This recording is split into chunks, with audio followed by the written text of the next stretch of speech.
आज इतिहासामधला एक आगळा वेगळा दिवस आहे की या हिंदुस्थानचे आराध्य दैवत असलेले छत्रपती शिवाजी महाराज आणि ज्यांनी मराठी मनाच्या मनावरती राज्य केलं आणि मराठी माणसासाठी अखंड महाराष्ट्रासाठी ज्यांचं आगळं वेगळं योगदान आहे ते छत्रपती शिवाजी महाराजांचा जन्मोत्सव सोहळा आज खरं तर शिवजयंतीच्या निमित्तानं गावागावामध्ये संपन्न होत आहे आणि या सोहळ्याचे कार्यक्रम उरकून आज खरं तर या आपल्या खेड तालुका शिक्षक सहयोगी प्राथमिक शिक्षक सहयोगी संघटनेच्या वतीनं तालुक्यातल्या सर्व शिक्षक संघटना खेड तालुका पदवीधर प्राथमिक शिक्षक संघटना करपे सर असतील, जुनी पेन्शन संघटना कलोडे साहेब असतील, शिक्षक भरतीचे हजारे साहेब असतील, अखिल भारतीय शिक्षक संघटना आणि आदिके सर असतील किंवा शांताराम नेहरे सर असतील, आपले विभागीय अध्यक्ष काष्टाफ शिक्षक संघटना, हे सगळ्या तालुक्यातले सगळे आपण सगळे सहकारी प्रमुख या ठिकाणी उपस्थित आहोत. खरं तर मी कालच जिल्हा परिषद सदस्य आल्यानंतर एका शाळेमध्ये पाहणी करायला गेलो की बाबा काय परिस्थिती आहे काय नाही शालेय पोषण आहाराच्या बाबतीमध्ये. पाहणी अशासाठी की ते काम करताना काही अडचणी तिथं आहेत की काय, आणि त्या अडचणी देखील माझ्या लक्षात आल्या की तिथली माता भगिनी होती, तिने सांगितले की बाबा तुम्ही सभापती आहात, सदस्य आहात, की जेव्हा गॅस संपतो नवीन गॅस येतोपर्यंत नवीन उपलब्ध होतोपर्यंत आम्ही कसं करायचं, म्हणजे तिथं नेमकं काय चालतं कशा पद्धतीने, त्याच्यापेक्षा तिथल्या अडचणी काय आहेत त्या माझ्या दृष्टीने महत्त्वाच्या आहेत. आणि आज आपण तालुक्यातले सगळे जाणकार आहात, आपण कडूच्या देखील कार्यक्रमाला तुमच्या मी आज तर जिल्हा परिषद सदस्य आहे पण जेव्हा सभापती होतो संचालक होतो तेव्हा देखील तुमच्या सगळ्या तालुक्यातल्या कुठल्याही शिक्षक संघटनेच्या कार्यक्रमाला आवर्जून येण्याचं काम मी त्या ठिकाणी करतो. का करतो की बाबा हे सगळे शिक्षक हे आपल्या तालुक्याचे भवितव्य घडवणारे विद्यार्थी आहेत, त्यांची तुम्ही मार्गदर्शक आहात आणि आमच्या दृष्टीने उद्याच्या काळामध्ये आता मी जिल्हा परिषद सदस्य आलोय, कदाचित तिथे विरोधी पक्षनेत्याची जबाबदारी जरी माझी असली परंतु चांगलं काम ज्या चुकीच्या गोष्टी आहेत त्या होऊ न देता शिक्षकांच्या दृष्टीनं शाळेंच्या दृष्टीनं जिल्हा परिषद शाळा हा आपल्याला उद्याच्या काळात मॉडेल बनवायच्या आणि त्या दृष्टीनं माझ्या दृष्टीनं आपण सगळे शिक्षक हे मार्गदर्शक आहात आणि उद्याच्या काळामध्ये सगळ्या शिक्षकांच्या पाठीमागे भरभक्कमपणे उभं राहण्याचं काम जिल्हा परिषदेसमोर मी स्वतः करणार आहे. का करणार आहे, शेवटी तुमची गुणवत्ता आहे, तुमची गुणवत्ता आहे आणि तुमच्या विद्वत्तेचा फायदा ह्या तालुक्याला झाला पाहिजे, या तालुक्याला शिक्षण क्षेत्राला झाला पाहिजे. म्हणून वाटेकर सर माझी भावना अशी आहे की इथले सगळे शिक्षक माझे अतिशय जीवाभावाचे तालुक्यातले आणि मला कुठली संघटना किंवा याच्यापेक्षा सगळे समभाव त्या ठिकाणी ठेवून उद्याच्या काळामध्ये तुमच्या सगळ्यांच्या सहकार्यानं मार्गदर्शनानं माझी भावना अशी आहे की या तालुक्यातलं शिक्षण जी परिस्थिती आहे शिक्षण पद्धती आपल्याला त्या ठिकाणी बदलायची आहे. विद्यार्थ्यांना भौतिक सेवा सुविधांच्या बरोबर ज्या काही वार्षिक परीक्षा त्या ठिकाणी आपल्या होतात आणि खऱ्या अर्थानं मगाशी तुम्ही नेहरेसर उल्लेख केला की त्याप्रमाणे स्पर्धा परीक्षासाठी किंवा आपल्या ज्या याच्या वर्षातनं ज्या दोन स्कॉलरशिप आणि नवोदय त्या ज्या दोन विशेष आपल्याकडं परीक्षा त्या ठिकाणी होतात त्या दृष्टीने देखील तुमची तयारी चांगली असते आणि भविष्यात देखील माझी भावना एवढीच आहे.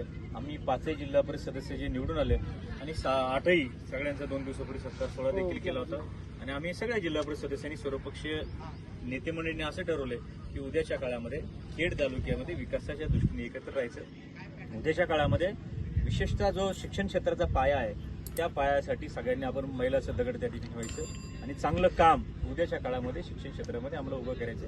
हे करत असताना काय काय अडचणी आहे, काय काय प्रश्न आहेत आणि त्याचे सोल्युशन काय काय आहेत हे सगळ्याचा आम्ही बारकाईनं अभ्यास त्या ठिकाणी करणार आहे. आम्ही सगळे सदस्य त्या ठिकाणी एकदा दौरा देखील सगळ्या शाळांचा त्या ठिकाणी करणार आहे. यातनं भावना काय की कुठं कुठं काय काय आवश्यकता आहे, समजा कशासाठी तर काही ठिकाणी आपल्याला CSR फंडातनं मदत त्या ठिकाणी करायची आहे, आवश्यकता कुठे आहे, गुणवत्ता कुठे आहे, शाळेची गुणवत्ता काय. आणि एक गोष्ट मला आपल्या सगळ्यांना आवर्जून सांगायचं आहे की शिक्षण क्षेत्रावरती माझं विशेष प्रेम आहे. जेव्हा आज मी जिल्हा परिषद सदस्य आहे पण सदस्य नसताना देखील संचालक असताना माझ्या फाउंडेशनच्या माध्यमातून सातत्यानं काही ना काही मदत करायचं काम बाजार समितीच्या माध्यमातून शाळांना त्या ठिकाणी करतोय.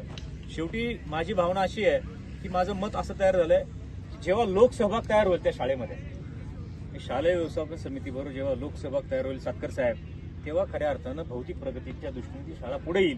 कारण शिक्षक प्रामाणिकपणे त्यांचं काम करतात परंतु जर लोकसहभागाची चळवळ सरपंच कारले साहेब जर त्या शिक्षकांना मिळाली, गावागावातल्या शाळांना मिळाली तर एकच वारे गुरुजींचं उदाहरण आहे तर असे अनेक वारे गुरुजी असे अनेक वारे सर खेड तालुक्यामध्ये त्या ठिकाणी तयार होतील.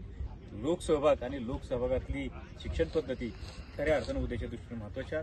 तुम्ही सगळे आदरणीय शिक्षक वर्ग आहात, तुम्ही जाणकार आहात आणि सगळे तालुक्यामध्ये चांगलं काम त्या ठिकाणी करताय.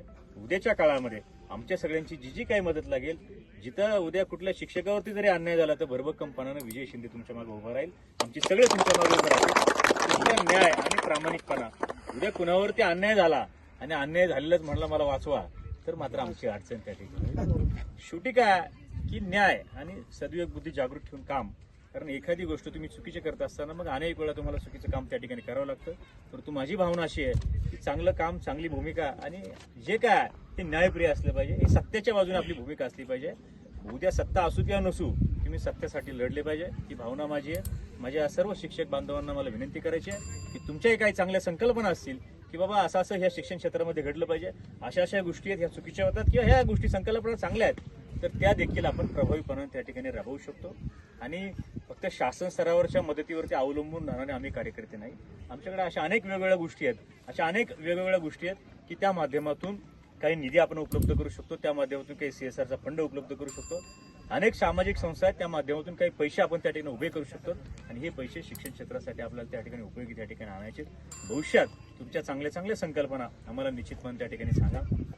तुमच्यातलं ज्या काही चांगल्या गोष्टी आहेत त्या तुम्ही आम्हाला सांगा. भविष्यात चांगलं काम आणि आम्ही सगळी मंडळी त्या ठिकाणी करणार आहे. तुमच्या सगळ्यांचं सहकार्य त्या ठिकाणी असू द्यावा.